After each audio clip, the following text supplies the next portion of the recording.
কেউ কেউ অলরেডি আবার বলেছে এরা ধর্ম ব্যবসায়ী। এই কথা যেই লোকটা জানিয়েছে মিজানুর রহমান আজহারীর নাম নিয়ে যে এটা ধর্ম ব্যবসায়ী, আপনার ঈমান চলে গেছে। কারণ মিজানুর রহমান আজহারীর নামের আগে একজন আলেম লেখা আছে, আল উলামা ওয়ারাসাতুল আম্বিয়া, আলেমরা নবীর ওয়ারিস। এই কথা বলেন না কেন? অনেক বড় দায়িত্ব তার মাথার উপরে।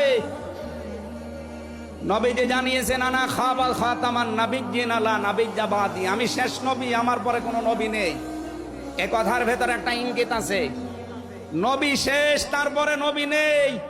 অথচ আদম নবী থেকে শুরু করে হযরত ঈসা নবী পর্যন্ত আমরা দেখেছি এক নবী শেষ হওয়ার পরে আর এক নবীর উপরে এ দায়িত্ব এসে পড়ত। উম্মতের দায়িত্ব ভার নবীরা নিত, কিন্তু এখন তো নবী নেই। যেহেতু ওনার ঘোষণা আমার পরে আর কোনো নবী নেই, আমি শেষ নবী, এই হিসাবে নবীজি জানিয়েছেন আল উলামা ওয়ারাসাতুল আম্বিয়া, আমি থাকবো না কিন্তু আলেম থাকবে, এরাই আমার ওয়ারিস, এরাই আমার স্থলাভিষিক্ত।